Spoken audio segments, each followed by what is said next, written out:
AP deputy CM Pawan Kalyan తన mark నిర్ణయాన్ని తీసుకున్నారు. ఈ నిర్ణయంతో విద్యార్థులకు, యువతకు మేలు చేకూరనుంది. వేసవి నీటి ఎద్దడి సవాళ్లను అధిగమించేందుకు పవన్ మంచి నిర్ణయం తీసుకున్నారని చెప్పొచ్చు. గౌరవ వేతనంతో కూడిన ఉపాధి సైతం యువతకు చేరువ కానుంది. ఇంతకు ఆ నిర్ణయం ఏంటి? అసలు ఎలా మేలు చేకూరనుందో తెలుసుకుందాం.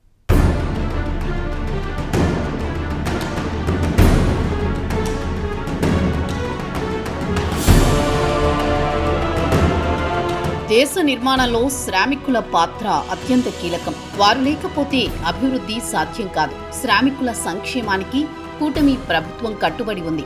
ఇకపై కార్మికులను కూలీలు అని కాకుండా ఉపాధి శ్రామికులు అని గౌరవంగా సంబోధించాలని సర్కార్ పిలుపునిచ్చింది. కష్టపడి పనిచేసే వారికి అత్యధిక గౌరవం దక్కాలని అంటుంది. డిగ్నిటీ ఆఫ్ లేబర్ అనేది చాలా ముఖ్యమని పవన్ కళ్యాణ్ అన్నారు. కండలు కరిగించి పనిచేసే శ్రామికులు లేకపోతే దేశంలో ఎలాంటి ప్రగతి ఉండదని చెప్పారు. తాము ఓట్ల కోసం కాకుండా సేవా దృక్పథంతో పనిచేస్తున్నామని, మూగజీవాల దాహార్తిని తీర్చడానికి కూడా పంచాయతీరాజ్ శాఖ చర్యలు చేపట్టిందని తెలిపారు. ఉపాధి హామీ పథకం కింద పనిచేసే శ్రామికుల సంక్షేమానికి తమ ప్రభుత్వం అధిక ప్రాధాన్యత ఇస్తుందని డిప్యూటీ సీఎం వెల్లడించారు. ఇందులో భాగంగా ఉపాధి హామీ కూలీలకు ఉపయోగపడేలా ఆంధ్రప్రదేశ్ ప్రభుత్వం కీలక నిర్ణయం తీసుకుంది. ఉపాధి హామీ కూలీలకు 2 లక్షల రూపాయల వరకు జీవిత బీమా కల్పిస్తూ నిర్ణయం తీసుకుంది. ఈ మేరకు state bank of India, AP Panchayati Raj శాఖ అధికారుల మధ్య ఒప్పందం కుదిరింది. ఏపీ డిప్యూటీ సీఎం, పంచాయతీరాజ్ శాఖ మంత్రి పవన్ కళ్యాణ్ సమక్షంలో ఈ ఒప్పందం జరిగింది. మేడే ఉత్సవాల్లో పాల్గొన్న పవన్ ఉపాధి హామీ కూలీలతో ముఖాముఖి నిర్వహించారు. ఈ సందర్భంగా ఉపాధి కూలీలను ఇకపై ఉపాధి శ్రామికులుగా పిలవాలని విజ్ఞప్తి చేశారు.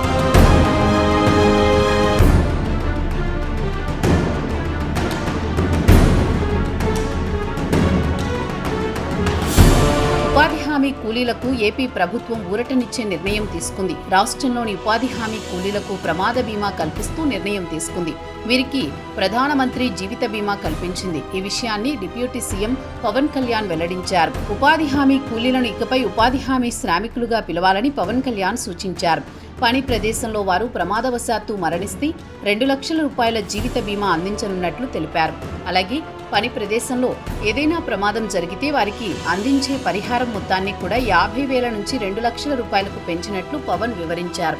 ఈ మేరకు డిప్యూటీ సీఎం పవన్ సమక్షంలో ఎస్బీఐతో ఏపీ పంచాయతీరాజ్ అధికారులు ఒప్పందం చేసుకున్నారు.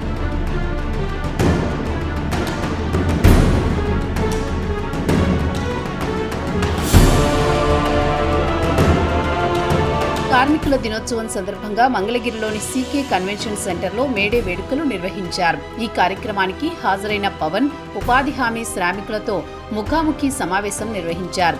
వారి కష్టాలను, బాధలను తెలుసుకున్నారు. ఈ సందర్భంగా జాతీయ ఉపాధి హామీ పథకం రాష్ట్రం, దేశానికి ఒక వరమని పవన్ కళ్యాణ్ అభిప్రాయపడ్డారు. ఉపాధి హామీ పథకం రాష్ట్ర అభివృద్ధికి వెన్నెముకగా మారిందని పవన్ అన్నారు. ఉపాధి హామీ పథకం కారణంగా ఆంధ్రప్రదేశ్లో సుమారు 75,23,000 మంది సొంత ఊర్లలోనే ఉపాధి పొందుతున్నారని పవన్ కళ్యాణ్ వివరించారు. రక్తం ధారపోసి పనిచేసేవారు లేకపోతే ఏ నిర్మాణము జరగదని, అందుకే ఇకపై ఉపాధి హామీ కూలీలని కాకుండా ఉపాధి హామీ శ్రామికులుగా పిలుద్దామని పవన్ పిలుపునిచ్చారు. ఇకపై ప్రభుత్వం, అధికారులే కాకుండా మీడియా కూడా ఉపాధి కూలీలని కాకుండా ఉపాధి శ్రామికులుగా పిలవాలని విజ్ఞప్తి చేశారు.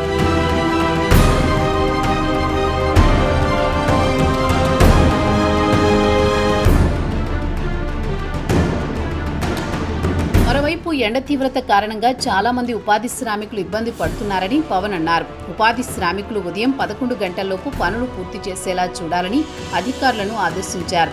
ఒకవేళ పనులు పెండింగ్లో ఉంటే సాయంత్రం 4 తర్వాత చేసేలా చూడాలని సూచించారు. ఉపాధి హామీ పనులు చేసే ప్రాంతాల్లో నీడ కోసం చిన్న పాకలు ఏర్పాటు చేయాలని పవన్ కళ్యాణ్ సూచించారు. ఓఆర్ఎస్ ప్యాకెట్లు అందుబాటులో ఉంచాలని సూచించారు. ఉపాధి శ్రామికుల ప్రమాద బీమా కోసం స్టేట్ బ్యాంక్తో ఒప్పందం చేసుకున్నట్టు వివరించారు. ప్రధాని నరేంద్ర మోదీ నిర్దేశకత్వం, చంద్రబాబు నాయకత్వంలో ఉపాధి హామీ శ్రామికుల సంక్షేమానికి కూటమి ప్రభుత్వం ప్రాధాన్యమిస్తోందని వివరించారు.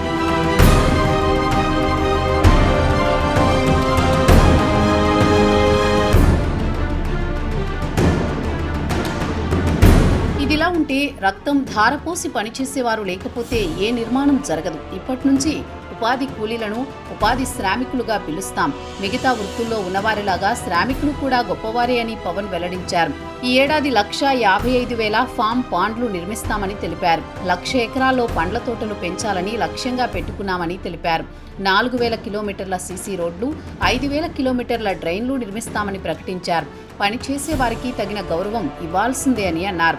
వేసవిలో నీటి కొరత పరిష్కారం కోసం వార్ రూమ్ ఏర్పాటు చేస్తామని ఆయన చెప్పుకొచ్చారు. వర్షపు నీటిని వృధా చేయొద్దని సూచించారు. ఇంటింటా ఇంకుడు గుంతలు ఏర్పాటు చేయాలని కోరారు.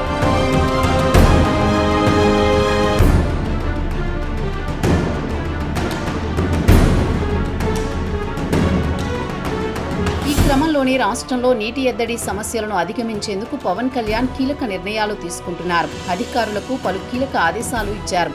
రాష్ట్రంలో ఎక్కడా కూడా త్రాగునీటి సమస్య తలెత్తకుండా ముందస్తు జాగ్రత్తలు తీసుకోవాలని పవన్ సూచించారు. త్రాగునీటి కొరత ఉన్న ప్రాంతాలను ముందుగానే గుర్తించి ప్రజలకు ఇబ్బందులు కలగకుండా తగిన ఏర్పాట్లు చేయాలని పవన్ అన్నారు. నీటి సంరక్షణ పట్ల ప్రజల్లోనూ అవగాహన కల్పించాలని, నీటి కొరత ఉన్న ప్రాంతాలను మ్యాపింగ్ చేయాలని ఆదేశాలిచ్చారు. తాగునీటి సరఫరాపై రాష్ట్ర, జిల్లా స్థాయిలో ప్రత్యేక వాటర్ వార్ రూమ్లు ఏర్పాటు చేసి రాష్ట్ర స్థాయి నుంచి జిల్లా స్థాయి వరకు రోజువారీ నీటి సరఫరా వ్యవస్థను పర్యవేక్షించాలన్నారు. ఒక్క చుక్క వర్షపు నీటిని వృధా చేయకుండా ప్రణాళికలు సిద్ధం చేయాలని, వర్షపు నీటి సేకరణపై ప్రతి ఒక్కరికి అవగాహన కల్పించాలన్నారు.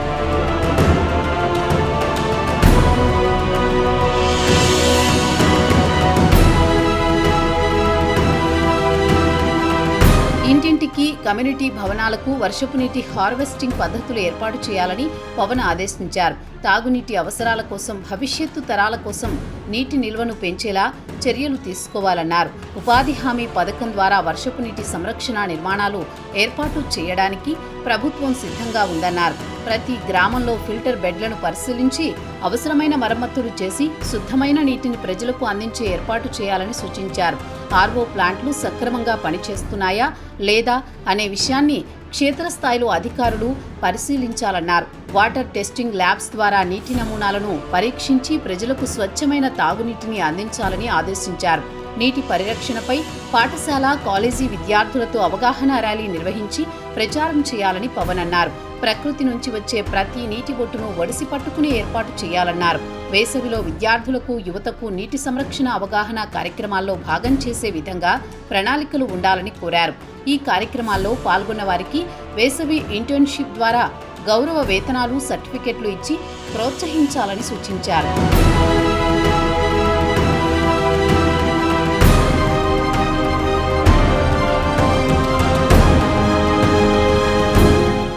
గ్రామాలే దేశాభివృద్ధికి పట్టుకొమ్మలు. పవన్కు పల్లెలంటే ఇష్టం. గ్రామాలు బాగుండాలని నిరంతరము ఆకాంక్షిస్తారు. శ్రమ విలువ తనకు తెలుసు కాబట్టి ఉపాధి శ్రామికుల విలువ తెలుసు. కండలు కరిగించేవారు లేకపోతే కట్టడాలుండవు, హరితహారాలు ఉండవు. అందుకే శ్రమపడే వారిని, దేశాన్ని, రాష్ట్రాన్ని నిర్మించే శ్రామికులుగా గుర్తించాలంటున్నారు Pawan.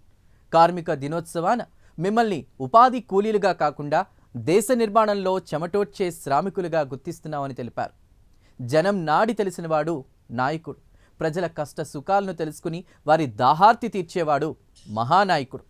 AP deputy CM Pawan Kalyan ప్రజల సంక్షేమానికి పెద్దపీట వేస్తున్నారు. ప్రజలే ముందు, ఆ తరువాతే అన్నీ అని అంటున్నారు. కష్టజీవుల కన్నీళ్లు తొడవడమే తన తొలి కర్తవ్యంగా భావిస్తున్నారు పవన్.